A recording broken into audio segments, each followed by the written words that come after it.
Sejam muito bem-vindos. A partir de agora, a gente começa uma jornada, uma exploração, na verdade, por um dos territórios mais desafiadores e, ao mesmo tempo, fascinantes da filosofia. E para começar neste primeiro capítulo, vamos conhecer a fundo o pensamento de Arthur Schopenhauer. A gente vai mergulhar nas ideias de um dos filósofos mais profundos e, sem dúvida nenhuma, um dos mais provocadores da modernidade. Então, para entender as ideias dele, primeiro a gente precisa entender quem foi essa figura, né? Um pensador radical. Bom, para começar a entender o pensamento dele, é fundamental a gente situar o cara no tempo, né? Schopenhauer, ele viveu e escreveu na Alemanha do século XIX. E que época, hein? Um período de uma efervescência intelectual e social absurda. E foi exatamente nesse contexto que ele desenvolveu uma filosofia, assim, radical de verdade. Uma visão de mundo que tem a coragem de confrontar de frente as nossas ilusões mais profundas. E isso leva a gente direto para o coração da filosofia dele. Um conceito central muito poderoso que ele chamou de a vontade. Veja bem, Schopenhauer parte de uma pergunta que, ecoa através da história, né? O que guia o mundo, afinal? Qual é a força, o motor que move tudo que existe? E a resposta que ele dá, ela desafiou tudo o que se pensava na época. Para Schopenhauer, a realidade não é guiada pela razão, nem pela lógica, nem por algum plano divino. Não, é movida por uma força muito mais profunda, mais primitiva.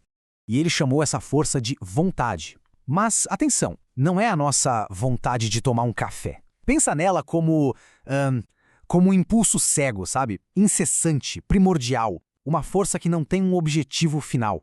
O único propósito dela é continuar existindo. É a energia que move, literalmente, tudo.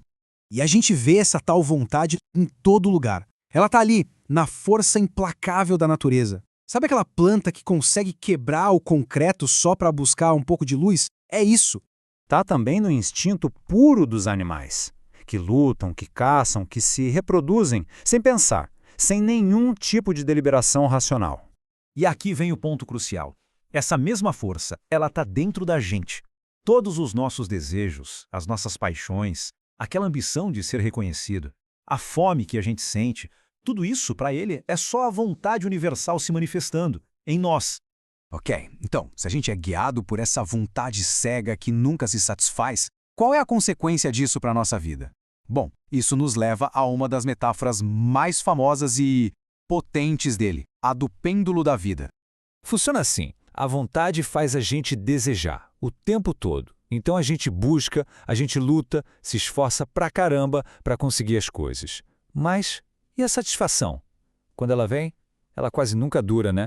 E aqui está o pulo do gato. Schopenhauer diz que a vida humana fica balançando, como um pêndulo mesmo, entre dois extremos. De um lado está o sofrimento, que é basicamente a dor de querer uma coisa e não ter. E do outro lado, o tédio. Aquele vazio que aparece assim que a gente concebe o que queria. O desejo some e logo em seguida, claro, já surge outro.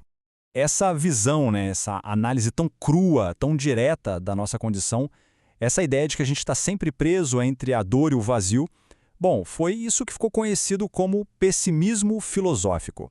Mas calma, seria um erro enorme parar por aqui e achar que é só isso, que é só a desolação. A filosofia dele também aponta para uma saída, um caminho para ir além dessa desesperança.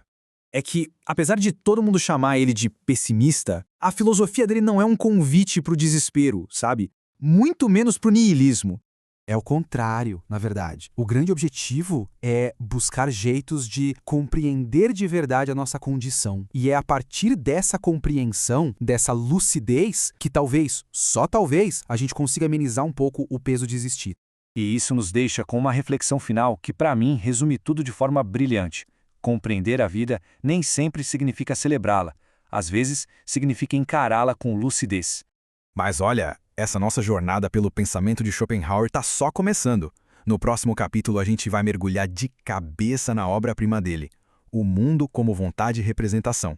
Ali a gente vai entender a ideia central que sustenta simplesmente toda a filosofia dele. É um conceito que não mudou só o jeito de entender a realidade, mas de perceber a realidade. Até lá,